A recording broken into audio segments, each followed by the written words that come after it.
anak-anak ibu semua, hari ini kita akan melakukan pembelajaran kita secara daring dimulai dari tema 3, subtema 2, pembelajaran keempat, yaitu keberagaman makhluk hidup di lingkunganku. Nah, sebelum kita memulai pembelajaran kita, ada baiknya kita berdoa menurut agama kita masing-masing.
Anak-anak ibu, sekarang kita perhatikan tayangan berikut ini.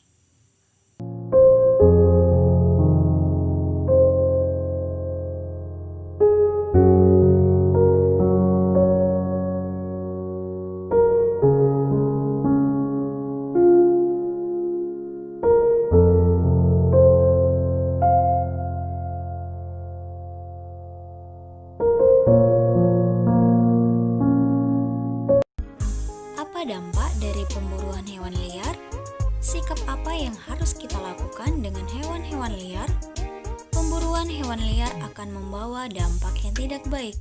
Dampak tersebut bisa menyebabkan hewan punah dan kerusakan lingkungan. Ayo kita pelajari lebih lanjut. Sekarang kita akan mulai membaca. Harimau masuk desa, warga cemas. Beberapa minggu belakangan ini, warga desa Bandung hidup dalam kecemasan. Hal ini terjadi karena beberapa kali terlihat beberapa ekor harimau masuk ke area pemukiman warga. Desa Bandung memang terletak tak jauh dari hutan. Harimau-harimau tersebut memang belum mengganggu warga. Mereka hanya berkeliaran seperti sedang mencari makan. Warga desa Bandung berupaya mengamankan ternak peliharaan mereka. ketika malam tiba, warga pun bergantian melakukan ronda untuk menjaga agar harimau-harimau tersebut tidak mengganggu. Sesungguhnya, apa yang terjadi pada warga sudah lebih dahulu dirasakan oleh harimau-harimau penghuni hutan tersebut. Warga memang sering masuk ke hutan dan melakukan penebangan hutan untuk memperluas ladang kopi mereka. Tentu saja hal ini mengakibatkan habitat hewan hutan semakin sempit. Hak hidup hewan yang menjadi penghuni hutan terganggu. Pohon-pohon yang menjadi sumber makanan hewan-hewan kecil dirusak. Akibatnya, hewan-hewan kecil tersebut mencari makan di tempat lain. Nah, hewan besar seperti harimau yang memangsa hewan kecil pun kehilangan haknya untuk mencari makan di habitatnya sendiri. Naluri untuk meneruskan kehidupanlah yang membuat harimau-harimau tersebut kemudian mencari makan ke tempat lain. Itulah sebabnya harimau pun masuk ke desa Bandung. Jika demikian, apakah harimau yang mengganggu hak hidup warga desa Bandung, atau justru warga desa Bandung yang mengganggu hak hidup harimau di hutan? Manusia dikaruniai akal, budi pekerti, dan kebijaksanaan. Sudah seharusnya manusialah yang memahami kewajibannya untuk menjaga hak hidup makhluk lain di sekitarnya, termasuk harimau. Berdasarkan teks di atas, jawablah pertanyaan berikut. 1. Apa yang dilakukan warga terhadap hutan? 2.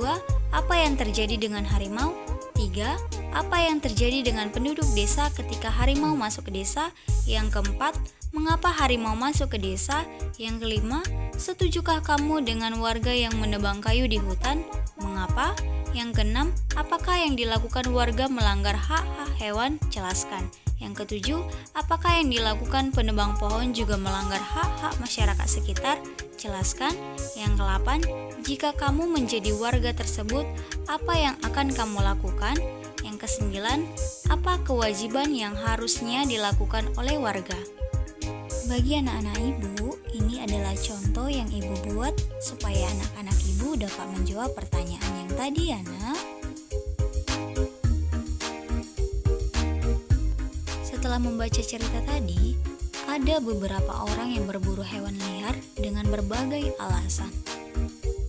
Dari alasan di atas yang berupa gambar, anak-anak ibu diminta untuk mengisi tabel berupa pendapat seperti setujukah kamu dengan alasan tersebut? Jelaskan. Yang kedua, dampak bagi lingkungan. Yang ketiga, dampak bagi orang lain. Yang keempat, apakah pembuatan dalam gambar tersebut melanggar hak orang lain? Mengapa? Kemudian tuliskanlah saranmu. Kesimpulannya, kita harus melakukan kewajiban kita agar hewan tidak punah. Baik dengan alasan apapun, pemburu liar tidak dibenarkan. Hewan-hewan yang diburu akan menjadi punah. Cukup sekian pembelajaran kita hari ini. Salam sehat untuk kita semua dan tetap selalu berdoa.